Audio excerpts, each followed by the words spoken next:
37과 은사, 하나님의 나라의 새로운 질서인 성김의 구체적인 실현을 위해 하나님께서 교회에 모인 모든 성도들에게 은사를 주셨다고 성경은 말씀합니다. 모든 성도는 은사를 받은 대로 하나님의 각양, 은혜를 맡은 선한 청지기 같이 봉사해야 된다는 말씀은 성도 각자에게 이미 은사를 주셨음을 전제로 한 말씀입니다. 은사라는 것이 크게 두 가지가 있어요. 특별 은사가 있고 일반 은사가 있어요. 특별 은사라고 하면은 우리가 초월적인 은사, 신비적인 은사 같은 걸로 볼 수 있고, 일반 은사 같은 경우에는 내가 잘하는 일 혹은 재능이라고 할 수 있겠죠. 어떤 분들은 초월적인 은사를 더 강하게 받으신 분이 계시고, 어떤 분들은 일반적인 은사를 더 강하게 받으신 분도 계셔요. 근데 어떤 것이 더 높고 더 나은 것이다, 그런 건 없다라는 거예요. 모두를 유익해 하게 하는 은사 중에 드러나는 은사도 있고 드러나지 않은 은사가 있기 때문에 우리는 은사를 혼동하기도 하고 비교적 이상한 우월감을 가지기도 합니다. 모두의 은사는 각각 다릅니다. 하나님은 한 교회에 똑같은 사람을 주시지 않는 것 같습니다. 한 교회에 그 일을 맡은 사람이 꼭 한 명씩만 있게 하십니다. 그래서 제가 이런 이야기를 자주 합니다. 교회에 와서 교회에 어떤 약점이 보이면 지적해서 간과하지 말고 자신이 하라.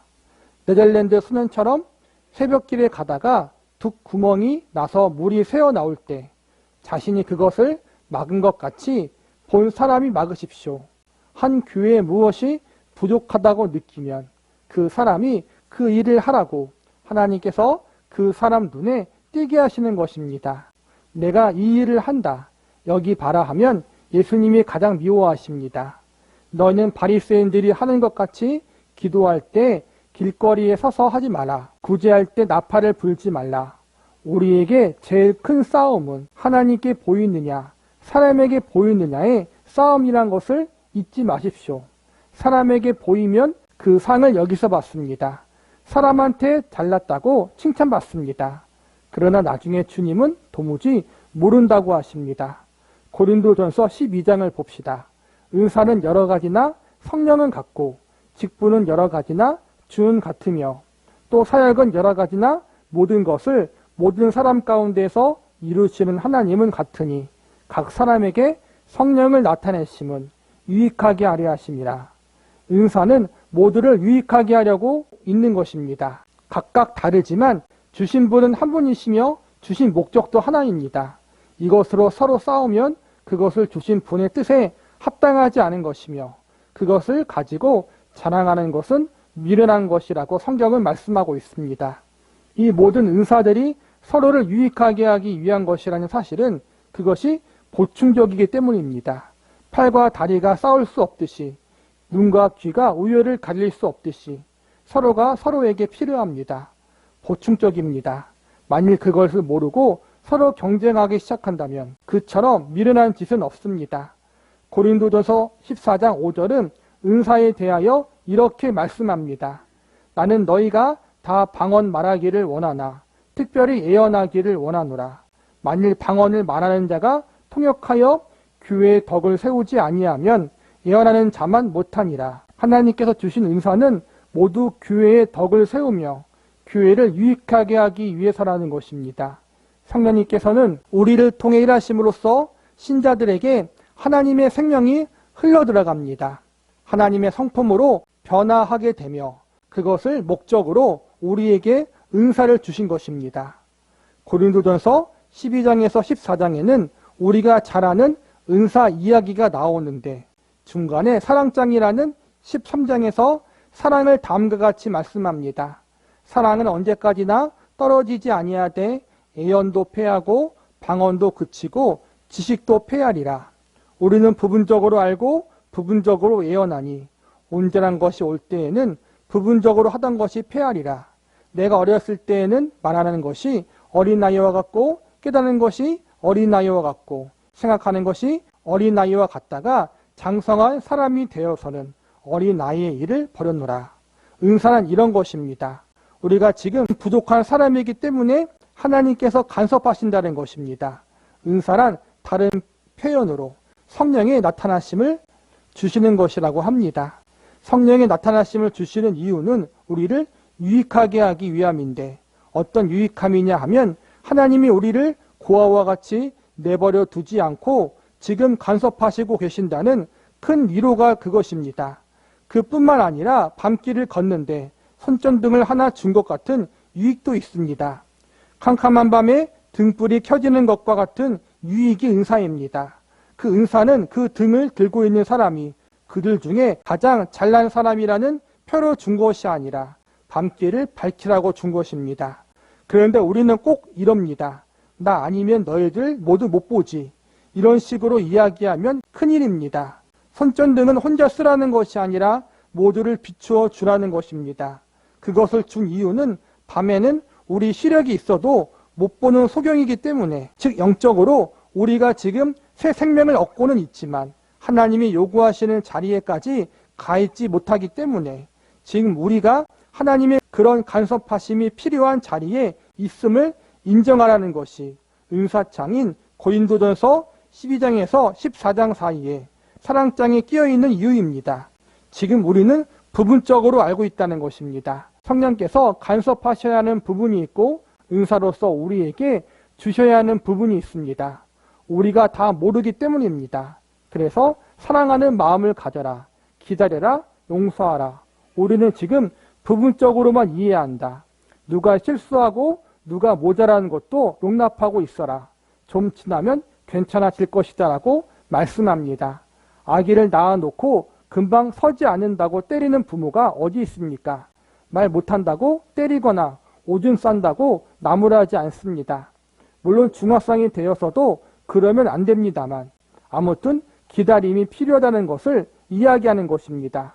우리 각 개인들에게 주신 은사를 잘 사용할 때 개인에게는 신앙의 성취감 및 삶의 의미가 생겨나며 교회 전체적으로 볼 때 각기 자기 영적 은사를 사용함으로써 서로의 짐을 나누어 지는 과정을 통하여 그리스도의 몸된 교회를 바로 세우게 되는 것입니다.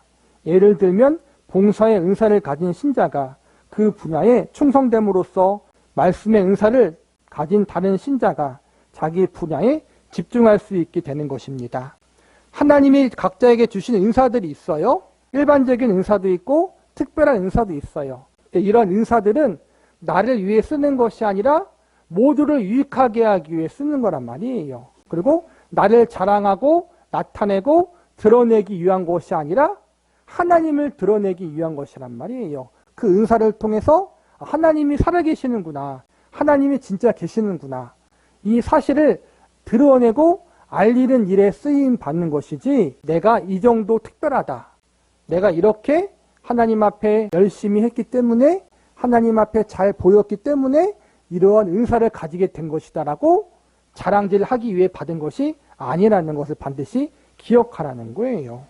이 은사를 통해서 나도 하나님이 살아계시구나, 성령님이 내 안에 계시구나, 하나님이 나의 부족한 것을 아시고 도와주시는구나, 이것을 나 자신도 깨닫고 또 주변의 성도들과 사람들도 이러한 은사를 통해서 은혜를 받고 하나님을 더 알아가는 통로로 사용할 수 있다는 거예요.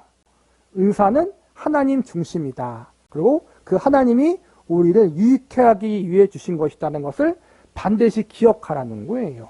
은사를 주시는 진정한 의미, 한국교회 은사운동은 종종 은사의 목록들 속에 나타나 있는 몇 가지만 은사로 취급함으로써 하나님의 다양하고 풍성한 은혜를 제한하는 실수를 범합니다. 그러나 우리는 하나님께서 모든 인류를 은혜로 대하시며 은혜로 대하시는 중에 우리가 구원받기를 원하시는데 초점을 두어야 합니다. 그리고 그 일을 하는데 필요한 어떤 수단으로 하나님이 각 개인을 확인시키시고 또 각자를 통해 어떤 영혼들에게 유익을 주시기 위해서 하나님께서 필요한 어떤 수단을, 어떤 일을 은사로서 우리에게 주신다는 것을 기억해야 합니다. 그래서 우리는 은사를 다룰 때 은사의 목록에 초점을 두어서는 안 됩니다. 은사에는 무엇이 있는지를 따지며 목록화하지 마십시오. 그 목록을 보고 그 은사들이 어떤 의미를 갖고 있는지, 그 그 자리에 있는가를 보아야 됩니다. 그것이 목록이 아니라 의미라고 하는 것은 하나님이 우리를 향해 은혜를 베풀고 계시다는 것과 그 은혜를 어떤 방향으로 베풀고 계시는가를 성경이 우리에게 알게 하기 위한 것입니다.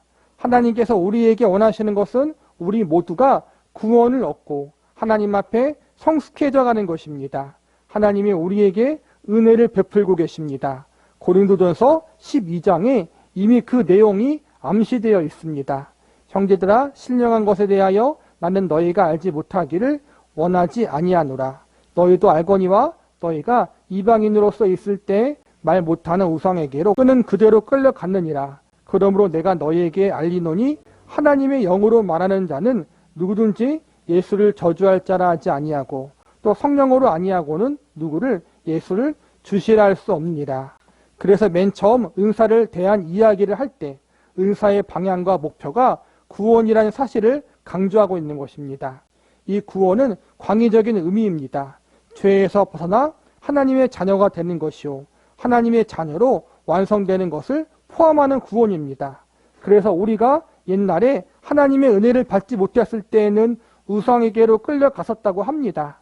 그러나 하나님의 은사로, 하나님 베푸신 은혜로 하나님의 자녀가 되는 이 구원을 얻었습니다. 이것이 은사의 목표요, 모든 은사를 한 줄로 꿰는 고리인 것입니다. 그러나 은사가 목표로 하는 것과 우리를 인도하는 그 의미의 어떤 원칙들을 따져보지 않고 무작정 목록화시키는데 우리의 오해가 있습니다. 방언, 애연, 신유, 환상 등의 조목조목 따져 계급화시키려고만 합니다. 이는 초월주의 성향 때문입니다. 신자들 간에도 자신들의 신앙을 그르치는 가장 큰 이유는 어떤 모든 종교를 초월적 관점에서 생각하는 이 본능 때문입니다. 세계에 있는 어떤 종교 단체도 어떤 종교나 어떤 미신이라 할지라도 초월의 심이 있습니다.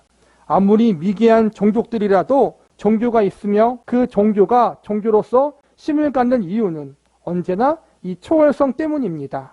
그러나 기독교의 기독교된 정당성은 초월이 아닙니다. 기독교는 기독교의 정당성을, 진리됨을 계시로 가지고 있습니다. 다른 종교들은 주술적입니다. 주술적이라는 것은 자기가 원하는 것을 얻으려고 할 때 어떤 주문을 외우면 된다는 방법을 알지만 그 주문의 뜻도 모르고 그 주문을 누가 듣는지도 모르는 것입니다. 그러므로 양자 간에 커뮤니케이션이 없습니다. 그러나 기독교는 하나님이 나는 이런 하나님이라, 여호와라, 자비롭고 은혜롭고 노하기를 더디하고 너희를 애굽 땅에서 인도해내 너희 열주의 하나님이며 아브라함을 부른 하나님이며 예수 그리스도를 보낸 하나님이며 너희 선조를 믿게 한 하나님이며 이렇게 자신을 설명하십니다. 이 계시가 기독교의 기준이고 근거이고 토대입니다. 바로 이것, 하나님을 아는 것, 예수 그리스도를 아는 것으로 우리를 몰아가기 위하여 은사가 허락되는 것입니다. 하나님이 우리를 향하여 베푸신 은혜의 목적은 결국 하나님을 알며 예수 그리스도를 아는 것입니다.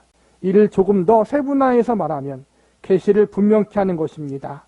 하나님을 알고 예수 그리스도를 아는 것, 하나님의 성품, 하나님의 기뻐하시는 뜻, 하나님의 일하시는 방법, 이 모든 것이 성경에 있습니다. 우리가 실수하는 것 중 하나가 은사를 너무 초월적인 것으로만 보고 은사를 계급화한다는 거예요. 그래서 어떠한 특별한 은사를 갖고 있으면, 초월적인 은사를 갖고 있으면 그 사람이 마치 특별한 사람이고 대단한 사람인 것처럼 여길 때가 많다는 거예요.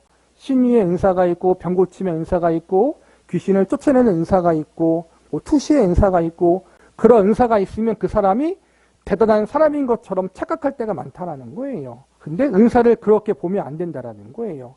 은사에는 계급이 없고 높고 낮음이 없다. 모두가 하나님의 백성들을 유익하게 하기 위해서 주신 것이고 그걸 통해서 우리가 하나님을 바르게 알아가기 위해서, 바르게 만나기 위해서 하나님이 허락하신 거란 말이에요. 초월적인 것도. 동시에 너무 초월적인 걸 추구할 필요도 없다라는 거예요. 사실은 기독교라는 종교 말고도 다른 수많은 종교에도 초월적인 것들이 있다라는 거예요. 초월적인 현상이 일어나고 초월적인 어떠한 주술적인 것들이 있고, 물론 하나님이 하신 것이 아니라 악한 마귀가 한 것이겠지만 그런 초월적인 능력을 통해서 자신들의 종교의 권위를 세운다라는 거예요. 우리 기독교의 권위는 어디에 있는 거예요? 하나님께 있는 것이고, 그 하나님이 물론 초월적인 분이시고 초월적으로 우리에게 나타나시기도 하지만, 그 초월적인 하나님이 우리에게 그분을 어떻게 알려주시고 계시해 주셨어요? 성경 말씀을 통해서 우리에게 그분을 인격적으로 알려주셨다는 거예요. 그래서 최고의 권위와 최고의 계시는 성경 말씀이라는 거예요. 우리가 갖고 있는 어떠한 달란트, 재능, 은사, 초월적인 것들, 이러한 것들을 성경 말씀 위로 보면 안 된다는 것이고, 이 모든 것을 통해서 우리는 결국 하나님을 알아가고 주변의 성도를 세우는 일에 사용되어져야 한다는 거예요. 교만하지 말고 내 마음대로 사용하지 말고 항상 겸손하게 교회를 세우고 성도를 세우고 하나님을 드러내는 일에 사용하라는 거예요. 은사는 타이틀이 아니다. 그러나 우리는 은사를 초월성을 띈 것으로 사모하고 있습니다. 초월적일수록 자기 지위가 높아진다고 생각합니다. 이런 은사는 없습니다. 그런 식으로 은사를 사모하면 그 은사는 그에게 올무가 될 뿐입니다. 우리는 그 어떤 은사를 체험하고 나서 오히려 그것을 신앙을 방해받고 있는 사람들을 주위에서 볼 수 있습니다. 자랑으로 삼는 것이기에 더 진전하지 않습니다. 그 은사가 목표로 하는 대로 그 신앙이 진전되지 않고 늘 은사를 훈장처럼 달고만 다니는 것입니다.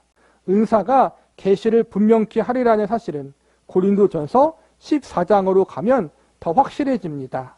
사랑을 추구하며 신령한 것을 사모하되 특별히 예언을 하려고 하라. 방언을 말하는 자는 사람에게 하지 아니하고 하나님께 하나니 이는 알아듣는 자가 없고 영으로 비밀을 말함이라. 그러나 예언하는 자는 사람에게 말하여 덕을 세우며 권면하며 위로하는 것이요. 방언을 말하는 자는 자기의 덕을 세우며 예언하는 자는 교회의 덕을 세우나니 나는 너희가 다 방언 말하기를 원하나 특별히 예언하기를 원하노라. 만일 방언을 말하는 자가 통역하여 교회의 덕을 세우지 아니하면 예언하는 자만 못하느니라. 그런즉 형제들아 내가 너희에게 나아가서 방언으로 말하고 계시나 지식이나 예언이나 가르치는 것으로 말하지 아니하면 너에게 무엇이 유익하리요? 왜 방언이 예언보다 낫다는 것입니까? 예언은 계시가 밝혀져 커뮤니케이션이 되지만 방언은 커뮤니케이션이 없습니다. 혼자서만 언제나 신령한 기쁨 속에 들어가게 되는지 몰라도 옆에서 보면 그가 무엇을 하는지 알 수 없습니다. 옆에 다른 사람에게 도움이 되지 않습니다. 그래서 방언을 하기보다 예언하기를 원하고 만일 방언을 하려면 통역을 세우라는 것입니다. 통역할 자가 없으면 집에 가서 혼자 하라는 것입니다. 은사란 자기 자신을 증명하기 위하여 허락된 것이 아닙니다. 유익케 하려고 주어진 것입니다. 당사자나 그에게 허락된 은사를 보는 교우들을 유익케 하려고 주신 것이 은사입니다. 고린도전서가 초대교회 시절에 쓰여졌고 이때는 성경이 완성되지 않았어요. 하나님이 예언의 말씀을 많이 주셨어요. 직통계시를 주셨다는 거예요. 오늘날에는 하나님이 그렇게 하진 않으셔요. 마음의 감동을 주시지만 그것을 성경 말씀처럼 그렇게 권위 있게 하지 않으신다는 거예요. 방언이라는 것은 사람이 알아듣지 못하는 기도예요. 그거는 너와 하나님 관계에서만 하고 교회에서 사람들의 관계에서는 알아들을 수 있게 하라는 거예요.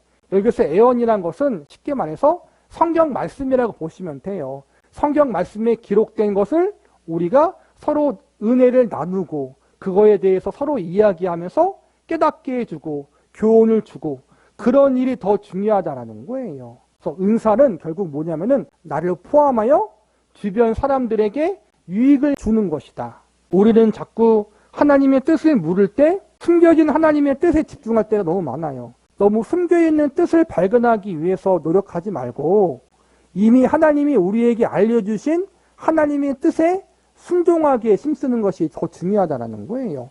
이미 성경 말씀을 통해 우리가 하나님의 백성으로서 어떻게 살아야 할지 다 알려주고 있는데 그것도 못 지키면서 무슨 숨겨진 뜻을 찾는다고 하는 거는 잘못된 거란 말이에요. 은사도 마찬가지라는 거예요. 특별한 은사를 통해 그것을 너무 드러내거나 사모할 필요 없이 나와 내 주변 사람들과 교회를 유익하게 하기 위한 것, 이것을 위해 힘쓰는 것이 가장 중요하다. 은사라는 것은 특별한 것만 있는 게 아니라 많아요. 섬기는 것도 은사고, 봉사도 은사고, 말씀을 가르치는 것도 은사고, 교회를 섬김을 통해 교회의 덕을 세우고 성도에게 유익해 하게 하는 모든 것들이 하나님이 주신 은사하고 달란트라는 거예요. 우리는 은사를 그런 방향으로 봐야 된다. 특별하고 초월적인 것으로만 보지 말라. 그래서 우리는 이런 결론에 이르게 됩니다. 성경이 은사를 우리에게 허락하신 이유는 우리 모두의 유익을 위해서라는 사실입니다. 하나님이 누구신가를 더 분명히 알고, 그래서 신앙이 더 돈독해지고 하나님의 뜻을 더 잘 알게 되므로 내 신앙생활에 구체적인 도움을 받게 하기 위하여 은사가 허락되어진 것입니다. 우리 모두의 유익, 나의 유익, 성도의 유익을 위해 은사가 있다는 거예요. 그리고 하나님의 뜻을 더 잘 알게 하기 위한 것. 하나님의 뜻이 어디에 있어요? 성경 말씀에 있잖아요. 그 말씀을 더 깊이 알고 그 말씀에 순종하는 거란 말이에요. 은사의 목적이 그거라는 거예요, 결국은. 근데 우리는 은사를 그렇게 사용하지 않고 엉뚱한 데 사용할 때가 많잖아요. 여러분이 은사를 사모할 때 만약 그 은사를 통해 주님을 닮기 원하는 것이 목적이 아니라면 그런 은사는 구하지 마십시오. 우리는 성경으로 이미 족합니다. 여러분이 어떤 은사를 받는다고 해서 그 은사가 성경에 있는 계시보다 더 나을 것이 없습니다. 하나님이 나에게 특정 은사를 주셨다고 해서 방자에게 행동하고 그것으로 남과 나를 분리시켜 계급화한다면 그것은 은사의 목적이 아니라는 것을 분명히 알아야 합니다. 우리는 자신을 증명하고 자신을 자랑하려는 이런 시험으로부터 자신을 경계하며 하나님께서 우리에게 주시는 모든 것은 모두의 유익을 위한 것임을 잊지 말아야 합니다. 우리의 신앙과 하나님 앞에 구해야 할 것을 조심하며 그 조심 속에서 열심을 내는 신앙으로 성숙해 가기를 권합니다. 일반적인 은사도 그렇고 초월적이고 신비적인 은사도 마찬가지고 그것을 가지고 나 자랑질하지 말고 교회를 섬기고 성도를 섬기고 하나님을 드러내고 하나님의 말씀과 뜻이 무엇인지 더 깊이 아는데 사용할 수 있는 저와 여러분이 되고 저와 여러분이 갖고 있는 그 은사와 재능과 달란트를 가지고 더 하나님께 영광을 돌리고 나 자신이 하나님을 닮아가는데 사용할 수 있기를 바랍니다.